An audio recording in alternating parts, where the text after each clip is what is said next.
Buenas tardes con todos. Mi nombre es Carolina Espín. Pertenezco al Instituto Superior Universitario Sucre. Estoy cursando el quinto semestre de la carrera de Contabilidad Superior y el día de hoy les voy a hablar sobre el capítulo número 10 del libro Principios de Finanzas Corporativas.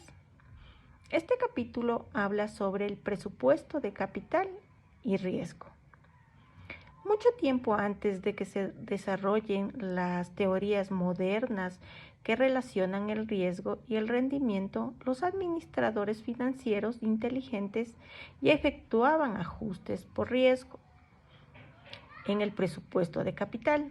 Sabían que los proyectos riesgosos eran, si todo lo demás permanece constante, menos valioso que los seguros. Eso es sentido común.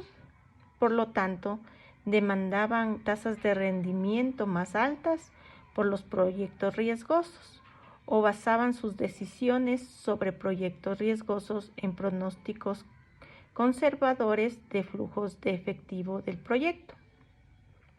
Hoy en día, casi todas las compañías parten del costo de capital de la empresa como una referencia de la tasa de descuento ajustada por riesgo para nuevas inversiones.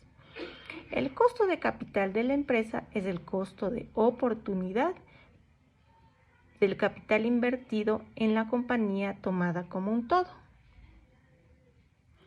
Por lo regular, se calcula como un costo promedio ponderado de capital, es decir, la tasa de rendimiento promedio exigida por los inversionistas en la deuda y los títulos de capital de la empresa. En este capítulo, nuestra primera tarea es explicar cuándo se usa el costo de capital de la empresa para descontar los flujos de efectivo del proyecto. Veremos qué es la tasa de descuento correcto para proyectos que tienen el mismo riesgo que los negocios que ya tiene la empresa. Pero si un proyecto es proporcionalmente más riesgoso que la empresa que en su conjunto, el costo de capital del proyecto es más elevado. Por lo contrario, el costo de capital de un proyecto seguro es menor. La parte más difícil del costo de calcular el costo de capital de la empresa es hallar la tasa de rendimiento esperada por sus accionistas. Ahora vamos a ver los costos de capital de la empresa y del proyecto. El costo de capital de la empresa se define como el rendimiento esperado de un portafolio que contiene todos los títulos existentes de la empresa. El costo de oportunidad del capital invertido en los activos de la empresa y por lo tanto la tasa de descuento apropiada para proyectos de riesgo promedio de la empresa. En principio, cada proyecto debería evaluarse, debería valorarse a su propio costo de oportunidad de capital. Este es un efecto claro del principio de aditividad del valor. El valor de una empresa compuesta de los activos A y B deberían evaluarse como empresas separadas. La empresa A y B se evalúan como si fueran mini empresas en los cuales los accionistas convertirían directamente. El verdadero costo de capital depende del uso que se le hace al capital. Tenemos la afinación perfecta y costo de capital. El verdadero costo de capital depende del riesgo del proyecto, mas no de la empresa que emprende el proyecto. Entonces, ¿por qué se dedica tanto tiempo a calcular el costo de capital de la empresa? Primero, muchos proyectos, tal vez la mayoría de proyectos, pueden considerarse de riesgo promedio, es decir, ni más ni menos riesgosos que el promedio de los otros activos de la empresa. Segundo, el costo de capital de la empresa es un punto de partida útil para establecer las tasas de descuento de proyectos inusualmente riesgosos o seguros. Es más fácil sumar o restar el costo de capital de la empresa para calcular desde cero que de cada proyecto. La gente de negocios, por su parte, tiene buena intuición sobre los riesgos relativos al menos en las industrias que conocen, pero no sobre riesgos absolutos ni tasas de rendimiento requeridas. Por lo tanto, establecen un costo de capital de toda una empresa como punto de referencia. Muchas empresas grandes no solo usan el costo de capital de la empresa como referencia, sino también como una tasa de descuento multiusos para cualquier propuesta de inversión. Deuda y costo de capital de la empresa. Definimos el costo de capital de la empresa como el rendimiento esperado de un portafolio que contiene todos los títulos existentes de la empresa. Habitualmente ese portafolio incluye deuda y capital propio. Por ende, el costo de capital se calcula como una mezcla del costo de la deuda, o sea, la tasa de interés, y el costo de capital propio, que es la tasa de rendimiento esperada exigida por los inversionistas en el capital ordinario de la empresa. También tenemos la medición del costo de capital propio. Supongamos que piensa una expansión general de una empresa. Tal inversión tendría casi el mismo grado de riesgo que el negocio existente. Por lo tanto, descontaría los flujos de efectivo al costo promedio ponderado de capital. Para calcular dichos costos necesitaríamos una estimación del costo de capital propio. Entonces se utilizaría la evaluación de activos de capital. Definimos el riesgo como beta y utilizamos el modelo de evaluación de capital de activos de capital para calcular los rendimientos esperados.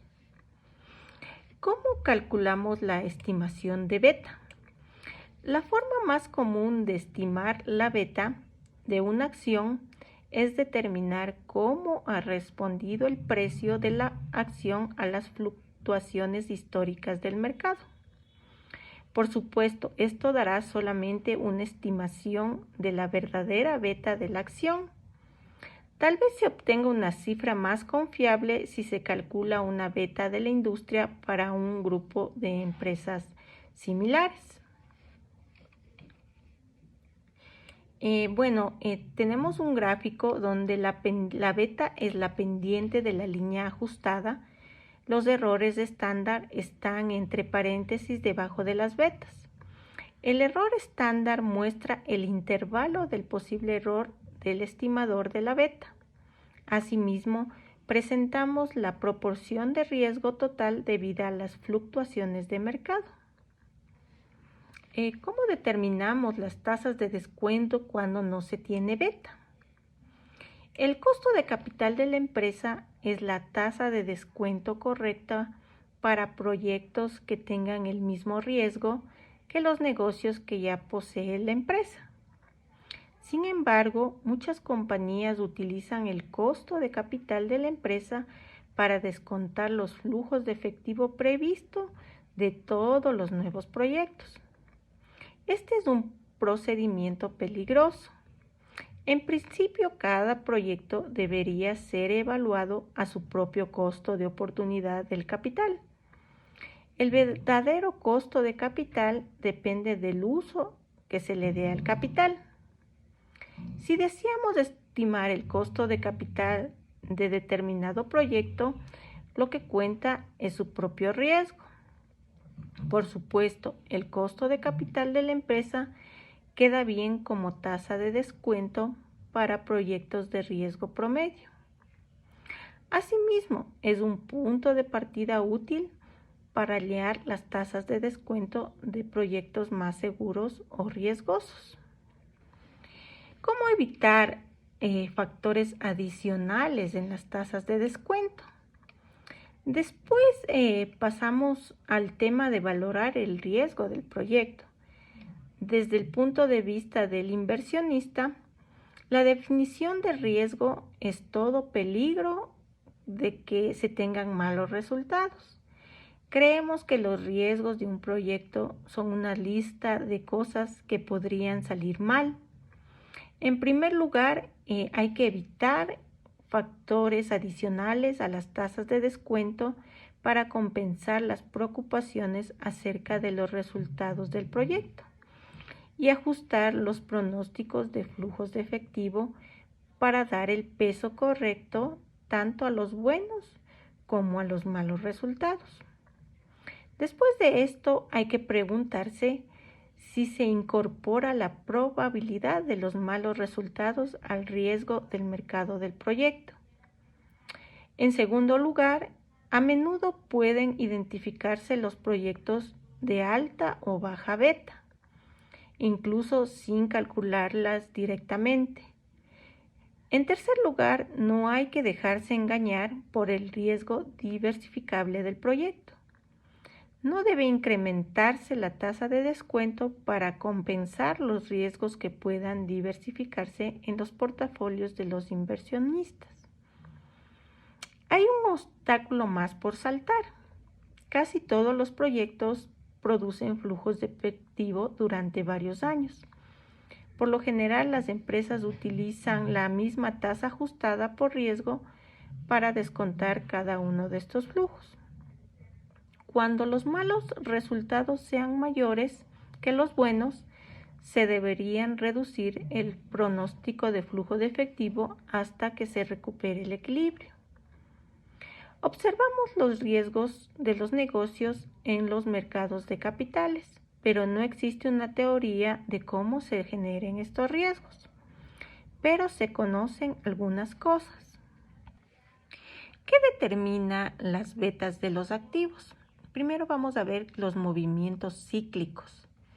Por intuición asociamos el riesgo con la variabilidad de la utilidad contable o en libros. Pero gran parte de esta variabilidad refleja el riesgo único o diversificable. Lo que realmente importa es la intensidad de la relación entre las utilidades de la empresa y las utilidades agregadas de todos los activos reales. Esto quiere decir que por lo general las empresas cíclicas, o sea, aquellas cuyos ingresos y utilidades dependen mucho del estado cíclico económico, son de elevada beta. Por lo tanto, se exigirá una tasa de rendimiento superior de las inversiones cuyo desempeño esté fuertemente vinculado con el desempeño económico. También tenemos el apalancamiento operativo. Los flujos de efectivo generados por cualquier activo productivo se dividen en ingresos, costos fijos y costos variables. Se calcula el flujo de efectivo, los ingresos menos los costos fijos y menos los costos variables. Los costos fijos son salidas de flujo de efectivo que ocurren sin importar si el activo está en funcionamiento u ocioso, mientras que los costos variables sí dependen de la tasa de producción. También existen otros factores. No debe tenerse la esperanza de calcular con exactitud el riesgo relativo de los activos. Aunque los buenos administradores examinan cualquier proyecto desde muchos ángulos y buscan pistas de su grado de peligrosidad, saben que el alto riesgo del mercado es una característica de los negocios cíclicos, los proyectos con altos costos fijos y los proyectos sensibles a fluctuaciones de mercado en la tasa de descuento. Piensan en las principales incertidumbres que afectan a la economía y consideran cómo los proyectos se ven afectados por ellas. Tenemos también los equivalentes ciertos, que es otra forma de ajustar por riesgo. Aquí entramos en un terreno un tanto difícil. Aunque hay una forma de entender el riesgo que puede ofrecernos una salida. Se trata de convertir los flujos de efectivo esperados en equivalentes ciertos. ¿Cómo evaluamos mediante equivalentes ciertos? El método del equivalente cierto realiza ajustes separados por riesgo y tiempo. Hay dos métodos para evaluar un flujo de efectivo riesgoso.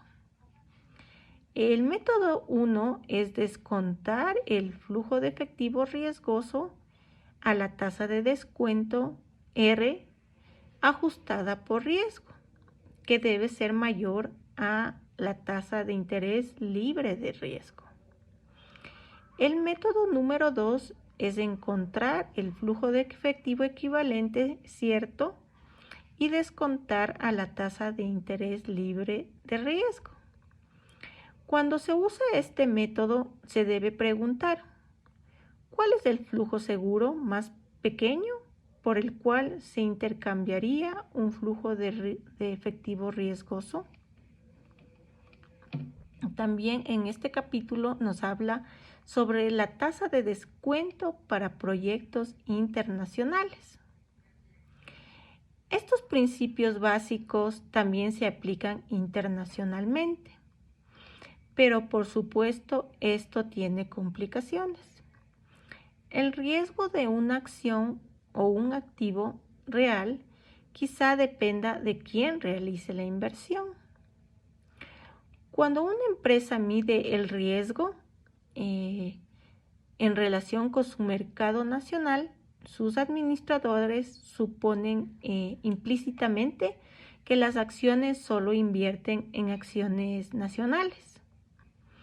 Aunque los inversionistas estadounidenses reducen el riesgo al poseer un portafolio de acciones diversificado internacionalmente, por lo regular solo invierten en una pequeña proporción de su dinero en el extranjero. Sin embargo, el mundo se hace cada vez más pequeño y los inversionistas de cualquier parte tienen una proporción cada vez mayor de títulos extranjeros. Las grandes instituciones financieras de Estados Unidos han aumentado significativamente sus inversiones extranjeras y se han establecido docenas de fondos para aquellos individuos que deseen invertir en el exterior. Quién sabe, puede que en unos cuantos años los inversionistas poseen portafolios diversificados internacionalmente. Por ejemplo, ahora se pueden adquirir fondos que se especializan en inversiones en mercados de capitales emergentes como los de Vietnam, Perú o Hungría.